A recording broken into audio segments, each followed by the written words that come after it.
고백 우리 하겠습니다. 나는 전능하신 아버지 하나님 천지의 창조주를 믿습니다. 나는 그의 유일하신 아들 우리 주 예수 그리스도를 믿습니다. 그는 성령으로 잉태되어 동정녀 마리아에게서 나시고 본디오 빌라도에게 고난을 받아 십자가에 못 박혀 죽으시고 장사된 지 사흘 만에 죽은 자 가운데서 다시 살아나셨으며 하늘에 오르시어 전능하신 아버지 하나님 우편에 앉아 계시다가 거기로부터 살아있는 자와 죽은 자를 심판하러 오십니다. 나는 성령을 믿으며 거룩한 공교회와 성도의 교제와 죄를 용서받는 것과 몸의 부활과 영생을 믿습니다. 아멘. 242장 찬송하고 말씀을 보죠.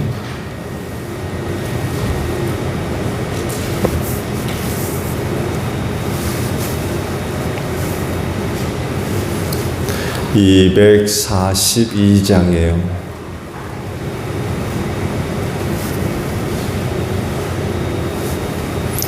왕무지가 장미꽃같이 피는 것을 볼 때에 구속함에 노래 부르며 거룩한 길 다니리. 거기 거룩한 그 길에 검은 구름 없으니 낮과 같이 맑고 밝은 거룩한 길 다니리. 하나님의 아름다움과 그의 영광 볼 때에 모든 괴로움 잊어버리고 거룩한 길 다니리. 거기 거룩한 그 길에 검은 구름 없으니 낮과 같이 맑고 밝은 거룩한 길 다니리. 마른 땅에 샘물 터지고 사막에 물 흐를 때 기쁨으로 찬송. 거룩한 길 다니리. 거기 거룩한 그 길에 검은 구름 없으니 낮과 같이 맑고 밝은 거룩한 길 다니리. 거기 악한 짐승 없으니 두려울 것 없겠네. 평안함과 즐거움으로 거룩한 길 다니리. 거기 거룩한 그 길에 검은 구름 없으니 낮과 같이 맑고 밝은 거룩한 길 다니리. 거기 죄인 전혀 없으니 거룩한 자뿐이라. 주님 주신 면류관 쓰고 거룩한 길 다니리.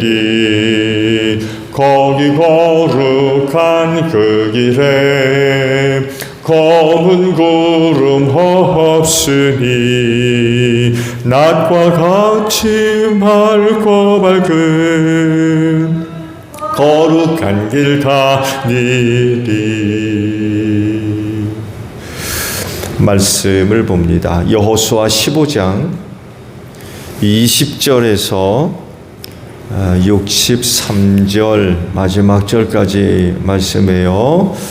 여호수아 15장 20절로 마지막 절입니다. 이 땅이 유다 자손의 지파에 속한 여러 가문이 나누어 받은 유산이다. 유다 자손 지파가 차지한 성읍들 가운데서 에돔 경계선 가까이 가장 남쪽에 있는 성읍들은 갑스웰과 에델과 야굴과 기나와 디모나와 아다다와 게데스와 솔과 인난과 십과 세렘과 부알롯과 하솔 하닷다와 그리옵 헤스론 곧 하솔과 아맘과 세마와 몰라다와 하설갓다와 에서몬과 벨렐렛과 하살소엘과 부엘세바와 비스요다와 발라와 임과 에셈과 에돌랏과 그실과 호르마와 시글락과 맛만나와 산산나와 르바옷과 실힘과 아인과 림몬 이렇게 모두 29성읍과 그 주변 마을들이다. 유다 지파가 차지한 평지의 성읍들은 에슬다올과 소라와 스나와 사노아와 엔간림과 답보아와 에남과 야르뭇과 에둘람과 소고와 에사가와 사라임과 아디다임과 그라다와 그데로다임 이렇게 14성읍과 그 주변 마을들이다. 스난과 아다사와 믹달갓과 딜로완과 미스바와 욕도엘과 라기스와 보스갓과 에결론과 감몬과 라맘과 기들리스와 그데롯과 밧다곤과 나아마와 막게다 이렇게 16성읍과 그 주변 마을들도 있었다. 림나와 에델과 산과 입다와 스나와 느십과 그 일라와 악십과 마레사 이렇게 9성읍과 그 주변 마을도 있었다.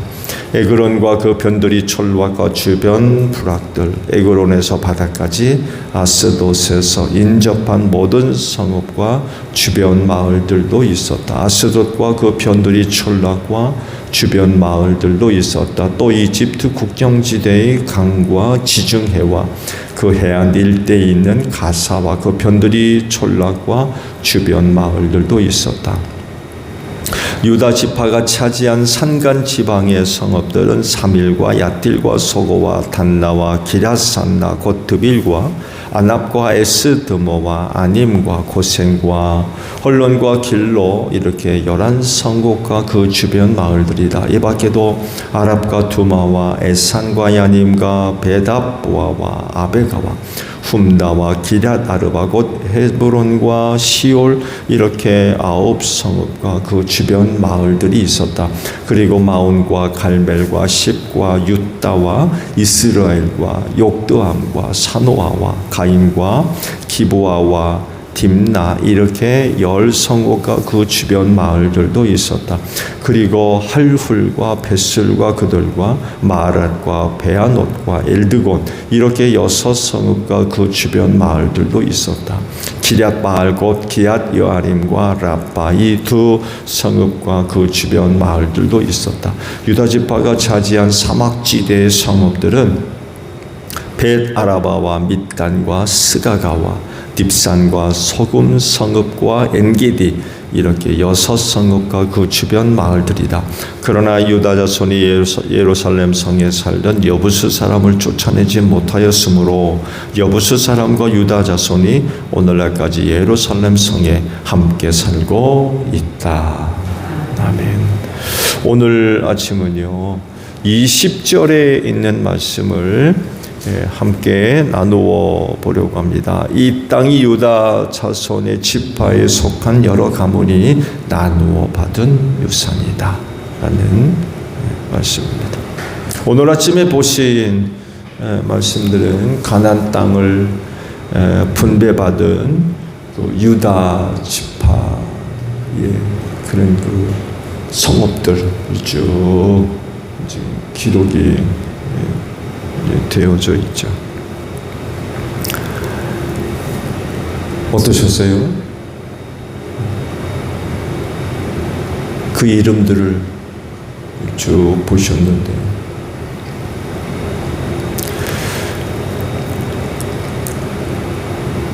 일단 가나안 정복 사건이 오늘날부터 아주 오랜 그런 그 세월이 흘렀죠.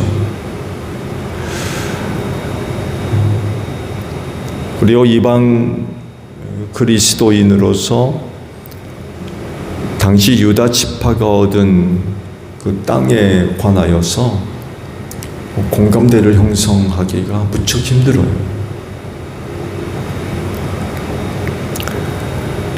말씀들을 쭉 보셨습니다만 해도 거기가 어딘지 아세요?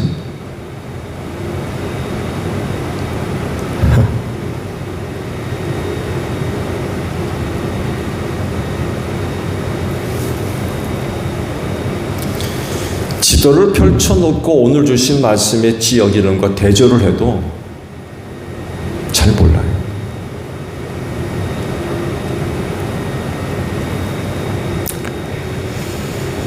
물론 그 지역이 여기다 그러면 지도를 펼쳐놓고 본다면 아, 이쯤 되겠구나 하고 눈에 들어오는 건 있겠습니다만에도 그 지역적 위치에 대한 감은 거의 없습니다.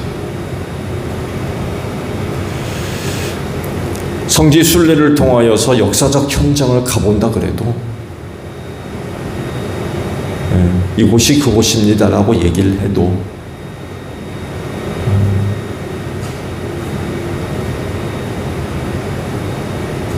근데 이런 사실들이 성경에 기록되고 있어요.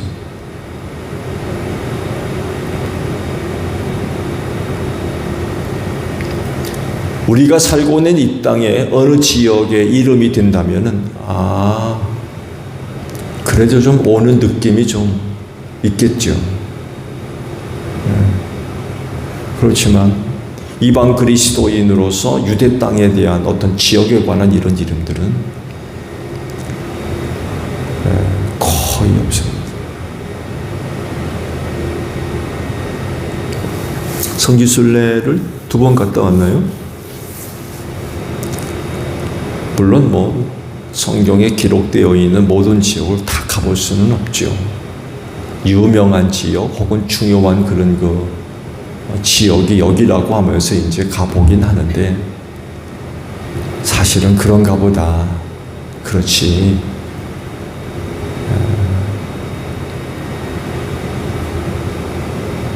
그 땅, 그 지역에 대해서 얻는 느낌은 사실은 거의 없습니다.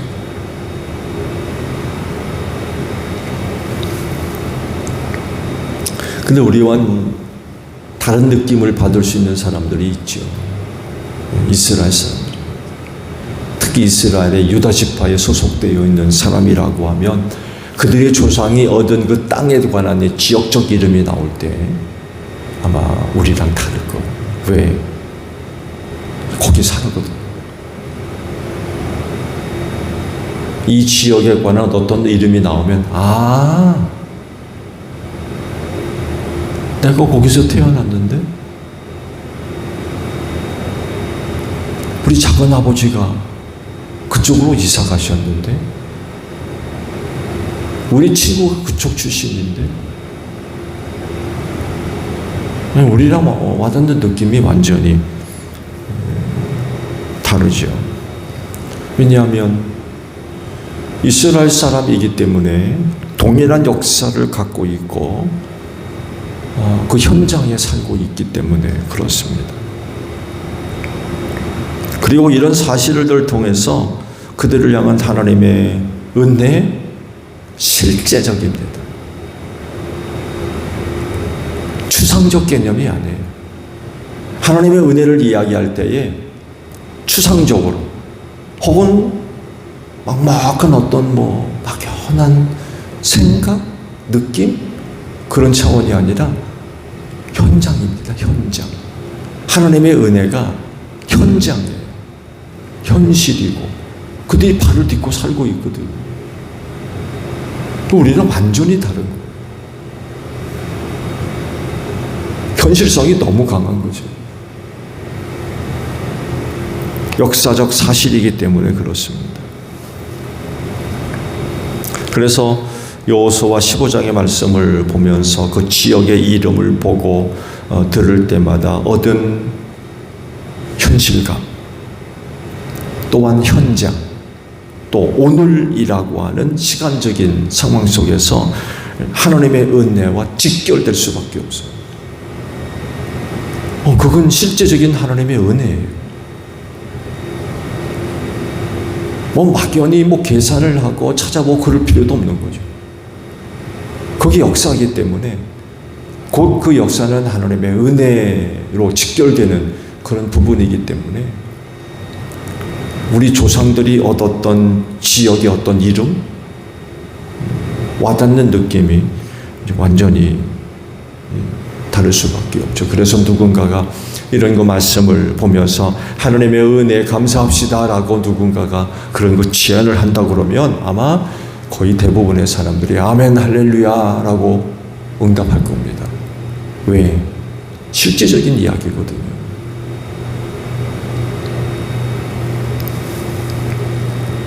이렇게 성경의 어떤 상황들을 기록할 때에 현실성이 무척 강합니다.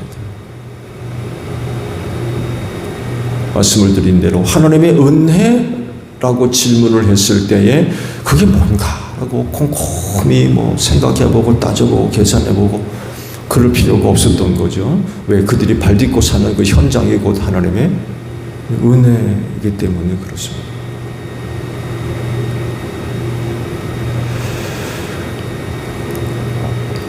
그래서 하나님의 은혜는 지금 이 자리입니다. 하나님의 은혜를 이야기한다면 지금 이 자리, 현실성에 무척 강해요. 어떻게 보게 되면 참 은혜죠. 은혜.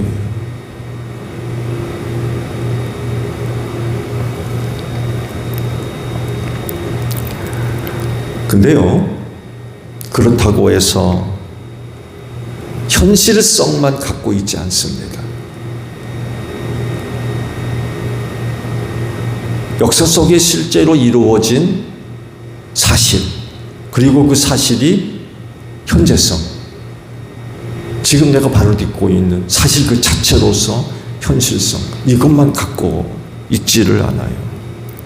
왜냐하면 그게 성경에 기록되어져 있기 때문에 그렇습니다. 그건 역사적 사실이에요. 지금 어떤 사람들에겐 그 하나님의 은혜는 실제적이고요, 지금이라는 현재적인 일입니다. 근데 그게 성경에 기록됐을 땐 그것만으로 끝나지 않다는 것입니다. 왜? 하나님의 말씀으로서 뭘 갖고 있어요? 영적 의미가 포함되어져 있기 때문에 그렇습니다. 이것이 성경만이 갖고 있는 아주 독특한 성격이에요. 하나님의 말씀으로 기록됐기 때문에 사실성과 현실성에서만 끝나는 실질적 이야기가 아니라 그건 하나님의 말씀이기 때문에 영적인 의미가 반드시 포함되지 않을 수가 없습니다. 곧 상징성들이 상당히 많이 있어요. 상징성. 영적 의미, 영적 해석이 덧붙여질 수 있는 그런 그 가능성이 굉장히 크다는 거예요. 이건 다른 책과는 완전히 다른 내용입니다. 하나님의 말씀이기 때문에 그렇습니다. 그래서 또 여기서 이런 부분에 있어서 많은 실수가 또 있어요. 그러니까 기록된 이 말씀을 잘못 해석하는 거예요. 잘못 적용하는 거예요. 그들이 누구예요? 거짓 선생, 거짓 사도, 이단들입니다.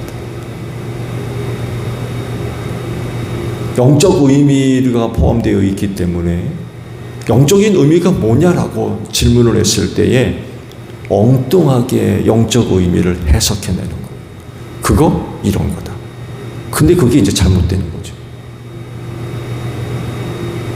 그래서 많은 이단들이 발생할 수밖에 없는 거죠. 그래서 성경을 보는 사람들은요, 그 한 말씀이 주는 현실성이라고 하는 단순한 그런 범위를 넘어서서 그것이 담고 있는 영적인 의미를 찾아가는 이런 노력들도 동반되어져야 됩니다.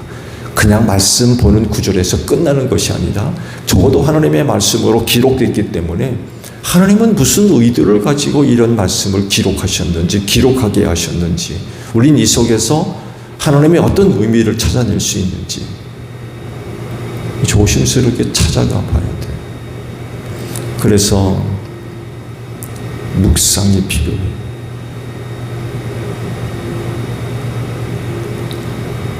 그야말로 이런 부분들을 수박 겉핥기식으로 그냥 지역 이름들만 쭉 기록되어 있거든요.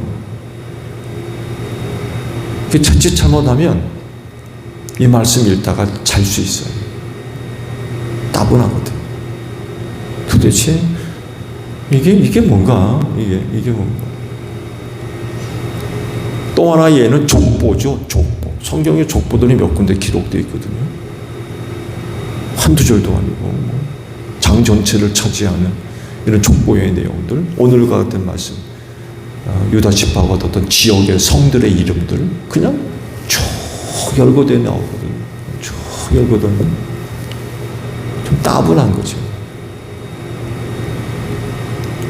내 말씀을 드린 대로 적어도 하나님의 말씀으로 기록됐기 때문에, 그러면 우리는 이 말씀 속에서 우리 영적 의미를 어떻게 찾아야 될 거냐라는 물음을 하지 않을 수가 없는 거죠. 그러다 보니까 깊은 고민에 빠질 수밖에 없고, 어떻게 보게 되면 이 말씀 속에서 하나님의 의도를 찾아내는 시간들이 길어질 수도 있습니다. 길어질 수도 있어요. 어쩌면 오늘 하루 종일 이 말씀 붙들고 하나님의 이런 말씀을 나한테 주신 뜻이 뭔지 찾아가는 거 오랜 시간이 걸릴 수도 있습니다.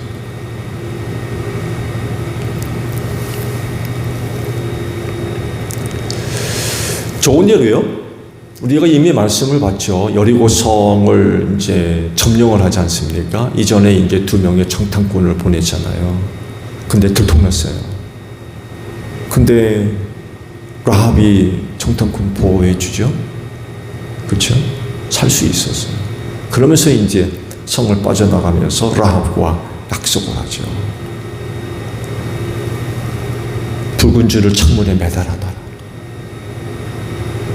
붉은 줄을 창문에 달아내리면 우리가 이 성을 쳐들어왔을 때 이 집에 사는 사람들은 생명을 내가 보존해 주겠다. 책임져 주겠다. 그런 약속을 합니다. 그러자 곧바로 라합이 그 집 창문에다 붉은 줄을 늘어뜨려 놓죠. 그렇죠? 영적인 의미를 찾는다고 하면 이 붉은 줄의 소리는 어떤 영적인 의미를 찾을 수 있었나요? 말씀을 드렸죠. 바로 십자가를 지신 예수 그리스도.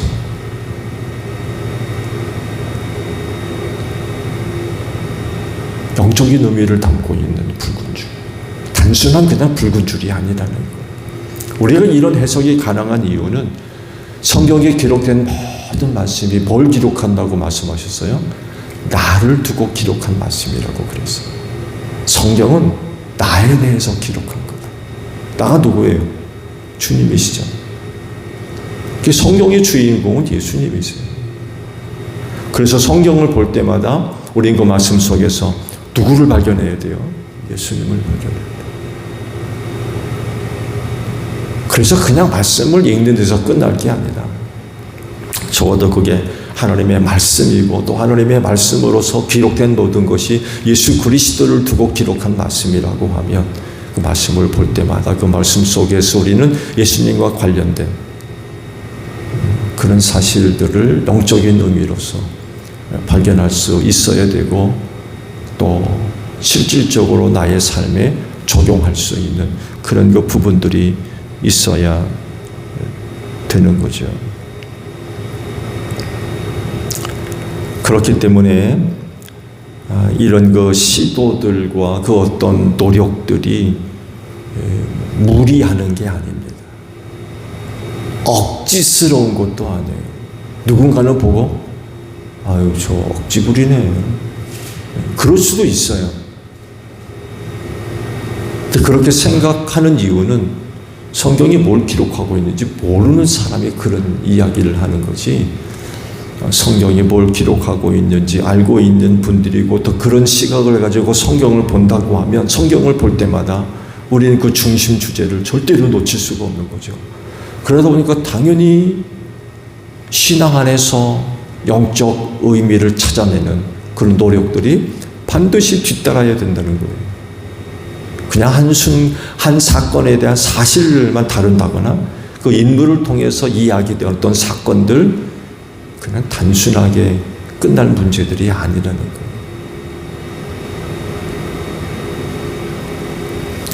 그렇다고 하면 유다 지파가 얻은 땅들이 오늘 그 말씀을 보고 있는 독자들에게 무슨 의미를 주고 있을까요?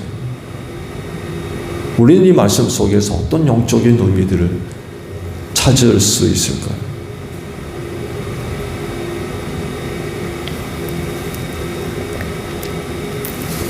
말씀을 드린 대로 하나님의 말씀은 매우 사실적입니다.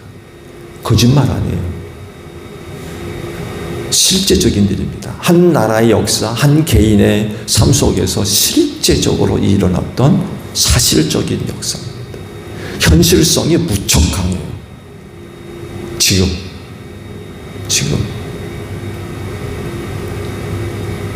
그들의 삶의 현장에서 실제적으로 일어났던 그런 그 일들이기 때문에 그렇습니다. 말씀을 드린 대로 이것뿐이냐라고 할 때 그게 이제 아니라는 거죠. 말씀드린 대로 그 속에서 우리 영적인 의미를 찾아내야 되는 거죠. 그렇다라고 할 때에 유다 지파가 얻은 가나안 땅의 이런 이름들 속에서 우리가 얻어야 될 소중한 교훈은 바로 그 영적으로 상징하는 의미가 우리 그리스도인들이 장차 받을 유업의 그림자라는 것입니다. 여러분, 그리스도인들이 얻을 장차 유업이 뭐예요? 하늘나라 아닙니까? 이곳에 대한 그림자.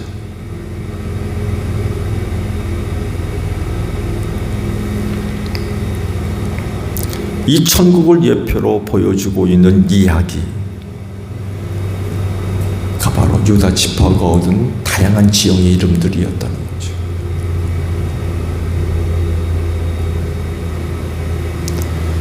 그곳의 유다 지파 사람들이 그 땅을 점령하고 차지하고 얻었던 거죠.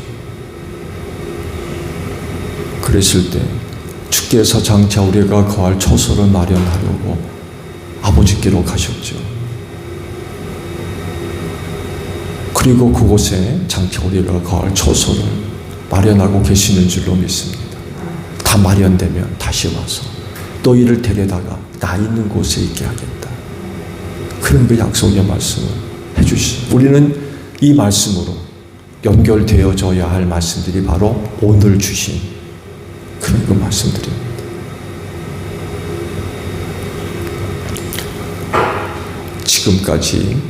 지금까지 여러분들은 장차 얻을 유업, 하늘의 유업, 그것을 바라보고 오셨죠? 오늘 하루도 그곳을 바라보고 달려가실 줄로 믿습니다.